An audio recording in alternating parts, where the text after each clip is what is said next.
generado mucha discusión, incluso diría yo que hasta temor en algunos sectores, la aparición de unas mantas en la capital del país que darían cuenta de la presencia en esta Ciudad de México de la organización delictiva que se considera en estos momentos la más importante en México, el Cártel Jalisco Nueva Generación. Ha habido muchas reacciones a esta aparición el día de ayer, ya lo comentamos con ustedes, el titular de seguridad, Renato Sales, pues decía que existe la presencia de una organización delictiva en la capital de la República dedicada al narcomenudeo, que es el Cártel de Tláhuac, pero nada más. Y pues esto también lo dijo, lo subrayó el jefe de gobierno capitalino, Miguel Ángel Mancera.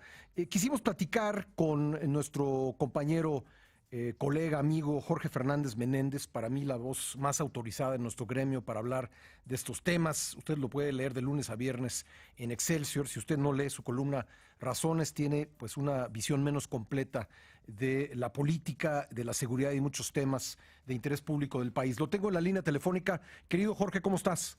¿Qué tal, Pascal? Es un placer estar contigo, con todos los amigos de Imagen. Bueno, ¿qué dirías tú, de acuerdo con la información que tú tienes? Tú eres un acucioso investigador de estos temas. ¿Hay presencia del Cártel Jalisco Nueva Generación en la Ciudad de México? ¿Esta manta indicaría eso o no necesariamente la manta tiene información real sobre los grupos delictivos en la capital? Mira, las autoridades en este tema siempre tienen un discurso que es difícil de entender. Conceptualmente quizás no hay un cártel como se entiende un cártel que va a generar, producir, traficar con drogas y llevarlas de un lugar al otro, ¿no? Como entendemos un gran cártel como los cárteles de Sinaloa o el propio cártel Jalisco Nueva Generación. Ahora, que ha habido asentamiento de personajes y de grupos de los cárteles en la Ciudad de México desde siempre es indudable, que el propio aeropuerto de la Ciudad de México o las terminales de autobuses de la Ciudad de México se utilizan en muchas ocasiones para el transporte de drogas, es indudable. No hay un cártel operando como tal, así en gran magnitud, porque la concentración de fuerzas de seguridad y policiales en la ciudad es muy fuerte y no lo permite, literalmente. Pero hay grandes organizaciones, no solamente aquí, la de Tláhuac, que es la más importante porque ahí se reciben flujos de droga de muchos lugares, están ahí hay depósitos, desde ahí se distribuyen, no es un fenómeno nuevo tampoco, aquel fenómeno de los policías linchados y asesinados en Tláhuac tenía alguna relación con ese tema hace ya muchos años, y desde ahí se distribuye, pero sin duda este es el mayor mercado de narcomenudeo que hay en el país y sin duda hay redes que trafican y se dedican al narcomenudeo como la de Tláhuac, como las de Tepito y otras organizaciones menores. ¿Serían entonces dos organizaciones, la Unión de Tepito y el Cártel de Tláhuac, que podríamos identificar claramente?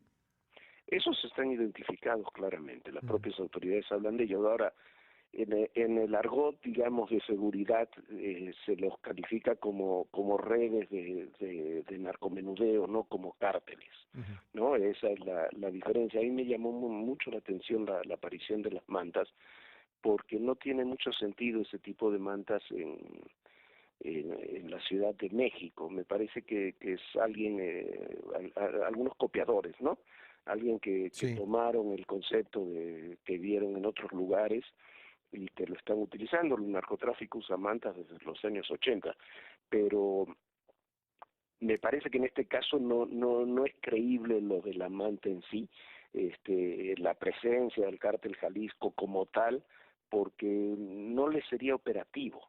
Lo que le es operativo en la Ciudad de México, lo que funciona y lo que es un gran negocio, es las redes de narcomenudeo, y eso sí, porque lo importante aquí es la cantidad de droga que se puede vender en términos de narcomenudeo, y lo que es importante también son otras dos cosas, que ahí sí están todos los cárteles, tratar de utilizar en la medida de lo posible el aeropuerto y las terminales camioneras para el tráfico de drogas en la medida que les sea posible, y por otra parte es evidente, lo hemos visto, que muchos capos de la droga sí viven en la Ciudad de México o en el área metropolitana. Jorge, tengo que hacer un corte obligado. ¿Puedes esperarme y continuamos esta conversación? Sí, por supuesto. Gracias, Jorge. Estamos platicando con el periodista Jorge Fernández Menéndez sobre la aparición de estas mantas que se han llamado narcomantas en la Ciudad de México. Jorge, ahí se mencionan algunos nombres. Estos nombres, pues, los has encontrado tú en el curso de tus investigaciones. Un alias El H, identificado también como Hugo, y un personaje que es identificado como Don Agustín. No, la verdad no los conozco, no está, pero sabes que son, vuelvo al tema, no estamos hablando de grandes capos, estamos hablando de jefes de redes de distribución. Ujú. Seguramente tienen, a ver, hasta que fue los hechos de Tláhuac, aquellos hace algunos meses, ¿no?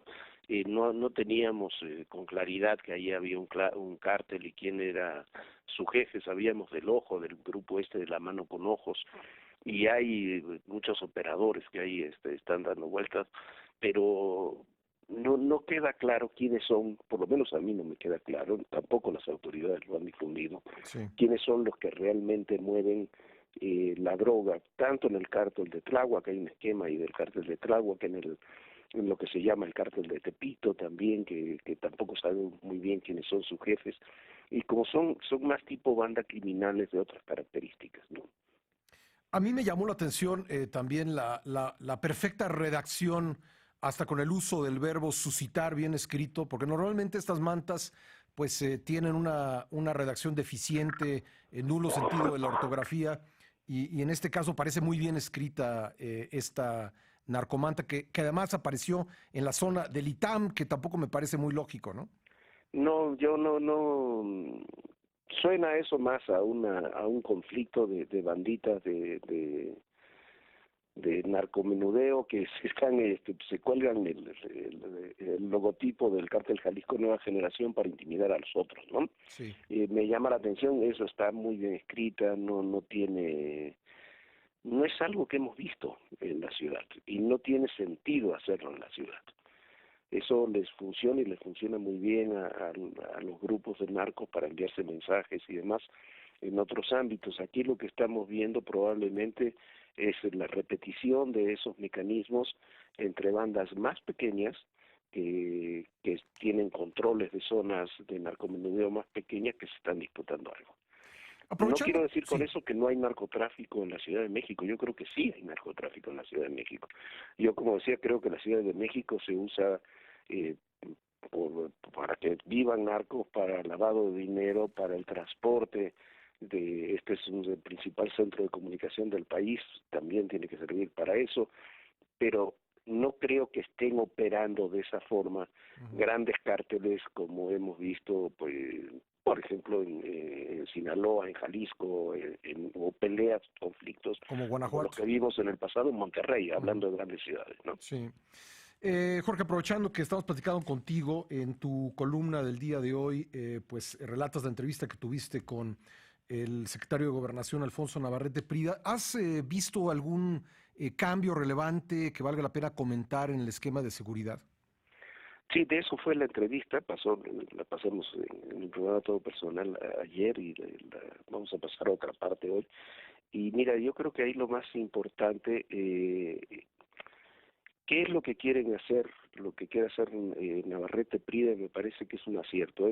Bueno, tenemos 43.000 elementos de la Policía Federal divididos en 7 divisiones, tenemos la Policía Ministerial, tenemos un CISEN que ha quedado medio golpeado, pero bueno, ahí está, con muchas posibilidades, muchos instrumentos en los que ha invertido el Estado, no de ahora, sino de muchos años atrás. Vamos a ponerlos sin las fuerzas militares en un operativo a ver qué pasa con ellos. Ujú. Lo que decía, traducido al lenguaje común, tenemos todas ese equipo, esa gente, esos recursos, y bueno, vamos a hacer una prueba de fuerza con ellos, a ver que funcione, que los mecanismos estén aceitados y ver hasta dónde se llega con las fuerzas civiles. Me parece que es importante ver A ver, todos los esfuerzos que hemos hecho en la Policía Federal, ¿hasta dónde puede llegar la Policía Federal? ¿Hasta dónde se puede coordinar con las policías estatales? ¿Hasta dónde puede ir el CISEN? Me parece importante que en esto se haya incorporado a la Policía Ministerial, porque la idea, que también es una buena idea, a ver cómo funciona, es que las personas que sean detenidas inmediatamente sean llevadas al Ministerio Público con policías ministeriales, porque uno de los problemas que tenemos es que llega el ejército, llegan los soldados, se detienen personas y en el tránsito de que son detenidos a que llegan a los ministerios públicos, locales o federales, siempre termina habiendo alguna falla y al final tenemos miles de delincuentes que quedan en libertad. Es una prueba, es un ensayo, lo que platicamos también ayer dentro y fuera de cámaras con Navarrete Prida, es una prueba, es un ensayo, son pocos meses los que quedan para entregar la administración, menos de un año, y pocos meses hasta las elecciones, pero hay que saber qué fuerza real tienen las instituciones civiles que tanto recurso costó construir.